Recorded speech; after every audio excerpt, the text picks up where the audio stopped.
Hi, folks. I don't know what to tell you. I didn't really win last month as far as reading goes. I read a grand total, wait for it. How many do you think I got through? I read a grand total of 2 books. Two. Two. Good job, me.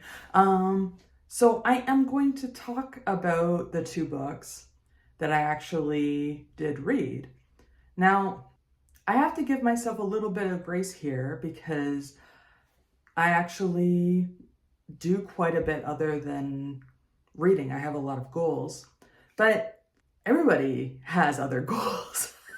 And everybody has other things that they have going on in their life other than reading. So I really don't know how much to give myself there.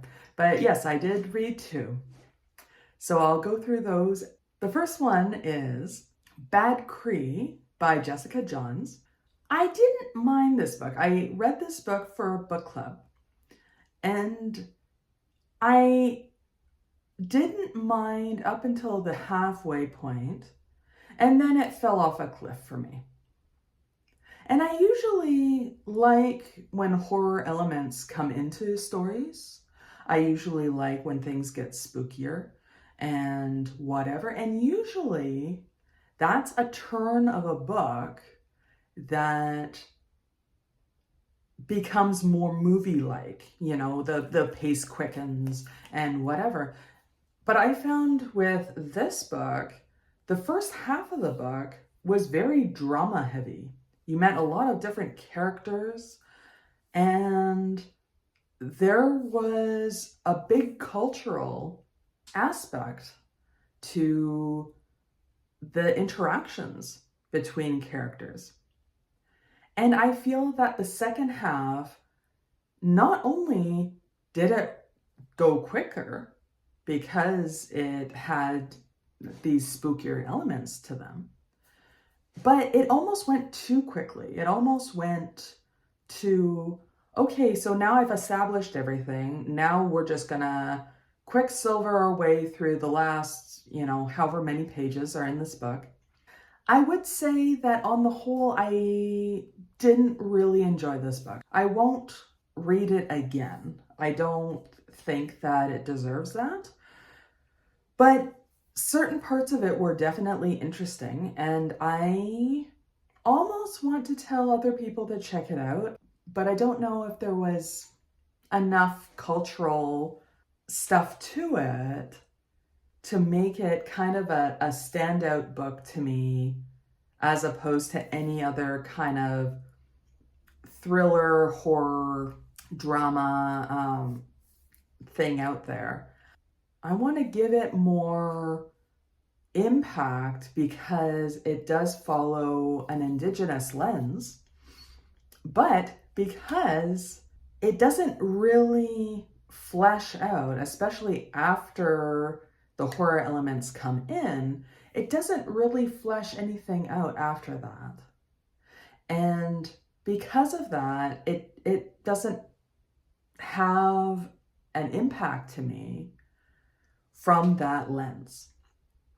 If it had more discussions about why things are significant and why certain things were done, then I think it would have more impact for sure. I think I would recommend it as more of an introduction to people outside of that community of what would be horror, what would be the folklore of this community, what are the superstitions and how do they come into play and whatever.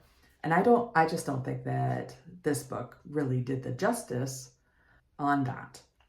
It has a lot of characters. I was very happy that it had some non-binary characters in this book. It was lovely to see that there was a good mix of different things within this book.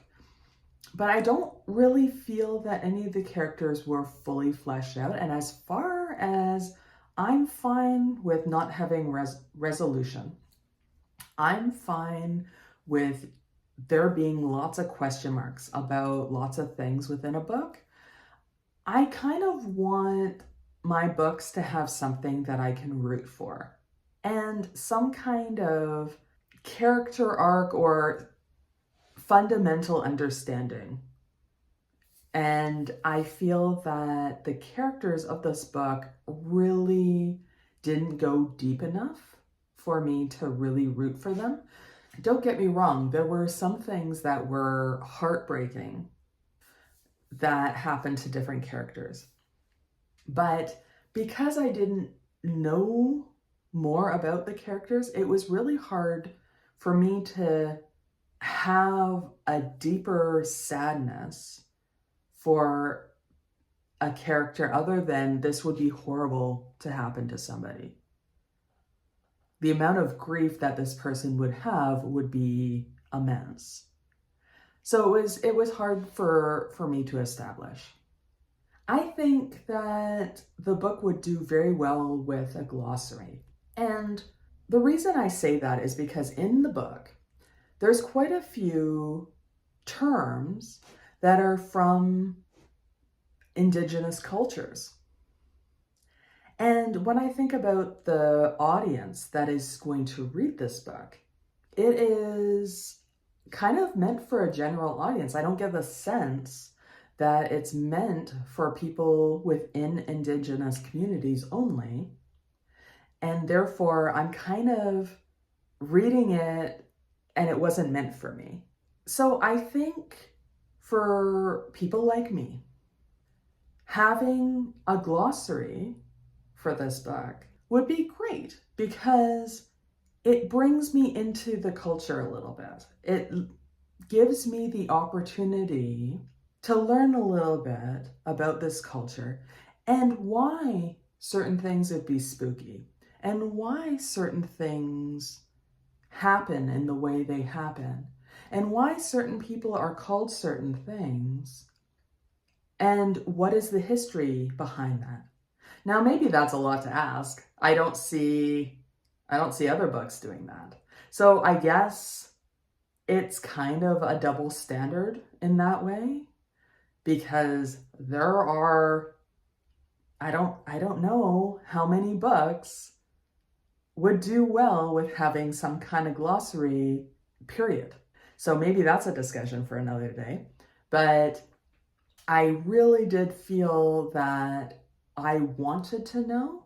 I really felt that in order for me to find out, I had to kind of detach myself from the story, look up what the word is and the history behind the word and why it might be used, and then come back to the story. So I was taken out of that mode while I was reading the story.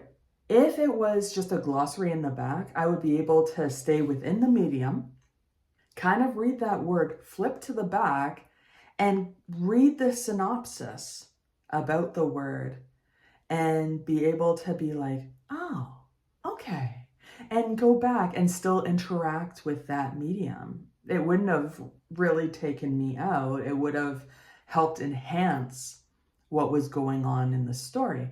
Now, maybe this is unfair because it's not that kind of story. It's not that kind of thing.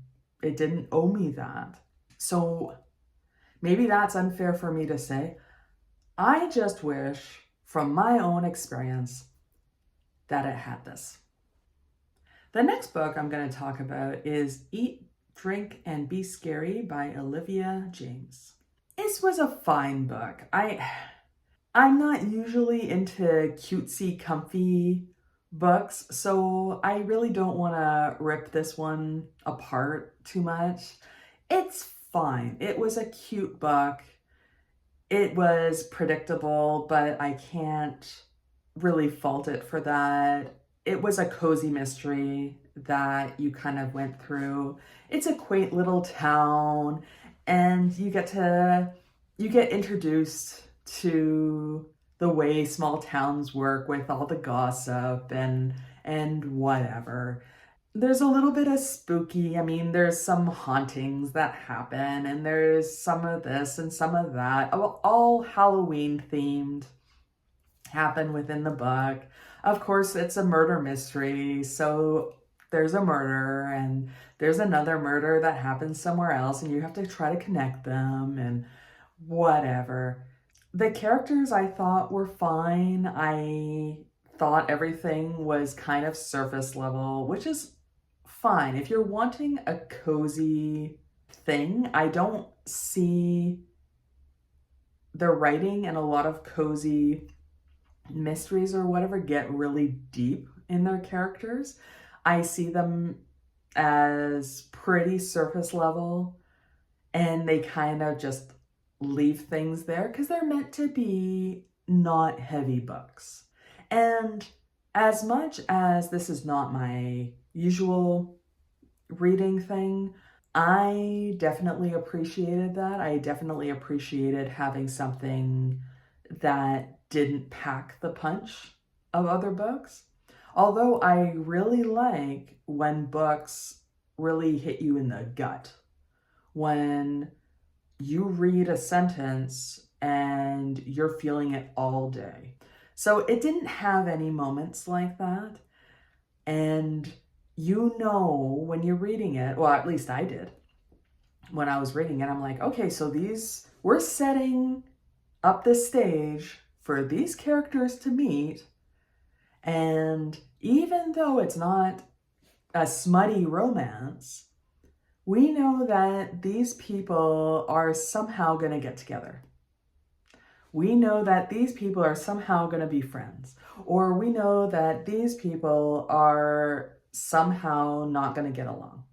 So it sets up kind of that. And it was fine. Like I can understand if you have a hectic life and you want something just to take you out of it and just to have like a nice little time. I can totally understand this book for that. And no shade to anybody that does. I have like just junky shows that I tend to watch if I just want comfort from my day and I don't want to have to care about anything. This book would be perfect for that. I would say it's worth reading if you just want something while you're on holiday, for like a fall themed holiday, nice read. And you don't want to get too invested, you don't want anything that's too stressful or whatever. I think this book would be perfect for that. So I want to say with that, I'm going to end here. These are the 2 books that I got through this month and what I thought about them. Both of them I think are worthy to check out. I don't have really high hopes for either of them. They were just fine. They were just, whatever books. I'm going to record, my next video is going to be the books that I plan to read in December. So I'm gonna go through some of those with you. I hope that I read more than this month. This month was only the 2 books. And I hope I get through more in December because, yeah, I'm kind of thinking that I didn't win in November as far as reading goes. If you have a book that you think that I should check out, please leave me a comment. I would love to hear what other books are out there. And in the meantime, I hope you're doing the best with the situation that you find yourself today, and I will talk to you later.